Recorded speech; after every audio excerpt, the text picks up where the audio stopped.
Morning from Boots Off. I slept so good last night. This cabin was so cozy, and I sold that heater short. It really cranks out heat so much that I had to turn it down, but it dried out my thick sleep socks, which I'm so excited about because I thought there was no chance that would happen.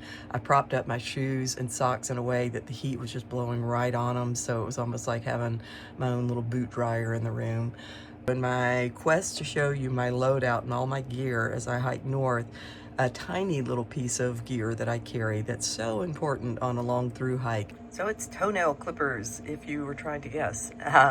These are great, these by Victorinox. They're not super lightweight, but they're also not so heavy that you would just feel like you can feel every gram of them on your back by any stretch, but they just pop open. Like I just popped that little nail file part open, and then the little clipper part is ready to go. And I just think clipping your toenails and keeping them really trimmed back is so important on a through hike. This way I can prevent my toes bumping against the edge of my shoe and losing toenails. I've seen people already losing several toenails on trail, and or wearing holes through your socks, that kind of thing.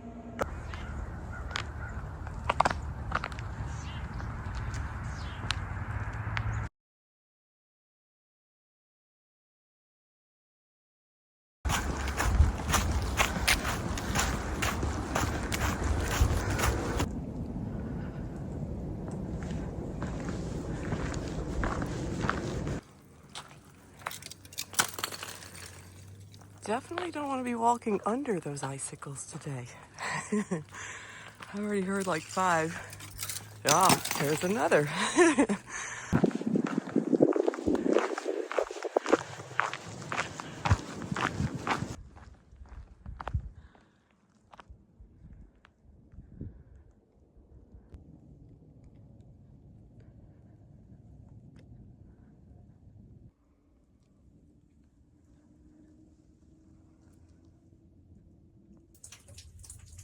I wonder if Pocket Sport and Dr. Pepper have passed through here.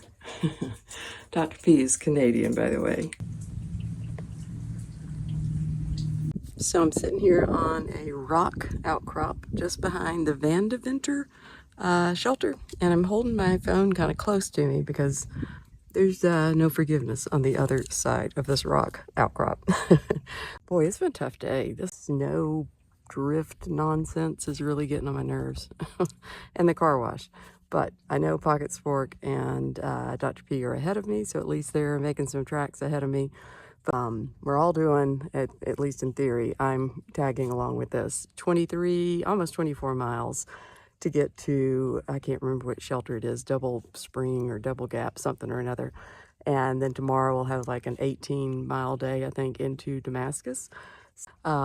There's really no great place to stop between here and there unless I want to stop in like 7 miles, and that just feels too soon. So I'm hoping maybe if we descend a little bit, eventually we'll get out of the snow, but I think we just ride the ridge all day long, and that's just how it goes. Keep sounding like somebody's peeing, but it's just this shelter, snow melting off of it. That's the other thing. The snow's melting, so it's super slick. I don't know how I've not fallen a dozen times, but I've come close a dozen times at least. But I'm going to eat my lunch and enjoy this gorgeous view and not think about the 14 miles I have ahead.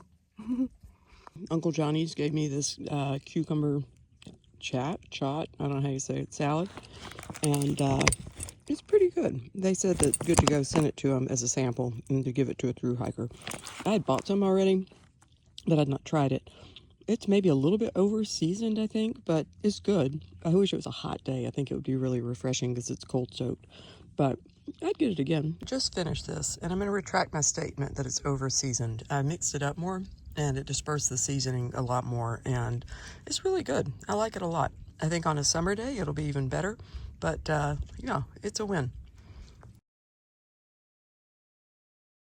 Back at lunch, I was pretty cranky about making all these miles to camp, and I don't have to. I mean, that's the beauty of this. I'm my own boss, and I can do whatever I want each day within reason, but I wanted the challenge, and I wanted to set myself up to get into Damascus a little bit earlier. And I'll tell you why tomorrow once I'm there. But I realized that I had made a fatal error this morning by doing something that I thought is probably worth talking about. Oh my gosh, somebody's made a little snowman. Hang on. Look at this. Oh, so cute. So Elf is behind me. I thought I'd add a little face to him. I hope he sees him.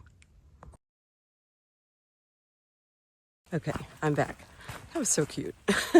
It's funny that one of those guys did it. I'm assuming they did. Or maybe it was the crew who's slack packing backwards from a highway I'm about to cross. There's 4 or 5 section and through hikers who are going to stay again tonight at Boots Off. Put my sunglasses on. The snow is killing my eyes today. Probably not good to be looking at it all the time. Anyway, so the fatal error I made was my watch. Somehow when I was brushing snow off of it, going through the car wash, I triggered something that was like enabling it to send an SOS message saying I need help, and I didn't. So like I was kind of panicked and I trying to stop it so it didn't really do that. And I think and somehow inadvertently turned off the timer because I record a track every day. And so I had to restart it. And so then I was mad because I'm like, I have no idea how far I've gone. So I looked at far out and I looked further down the trail to the shelter where I'm going. And it was like 19 miles away. And I was like, 19 miles? That's insane. How am I going to do 19 miles? And of course I do 19 miles a lot. It's not a big deal, but it just kind of triggered me. And I think that's the takeaway with this is on a through hike, or any hike for that matter, you need to be careful to not look too far ahead in the distance, because it can be demoralizing. You can get really discouraged if you think, oh my God, I've got 1,800 miles more to Katahdin or whatever. I think it's better to look at things like one just waypoint at a time, like the next water source or your next shelter where you're going to take a break or whatever. But don't look too far in the distance, because it's just going to make you mad, and that's the lesson learned. So there.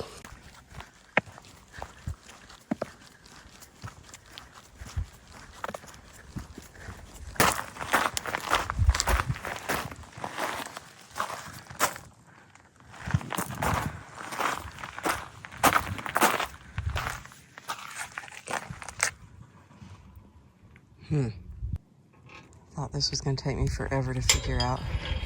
It's pretty clever. Wow. Whole new terrain after being in the woods for 1,000,000 miles.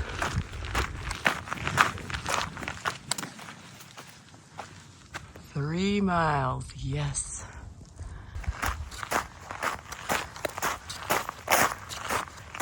This is wild. The terrain just dramatically changed from the woods to big open field. It kind of feels like the Creeper Trail, which I know it's not, but as the crow flies, I'm not far from it. And I'll be in Damascus tomorrow. So one last hack I want to share is to have something in your pack that you save for really hard days. Like a snack, I mean. And you could eat it a lot, but to me, it's something you probably ought to make kind of sacred, so you can pull it out when you're super tired and you eat something super special. And for me, it's Cheetos. I love Cheetos. Something very cool lies ahead. I've seen this in videos and photos, forgot all about it. So fun.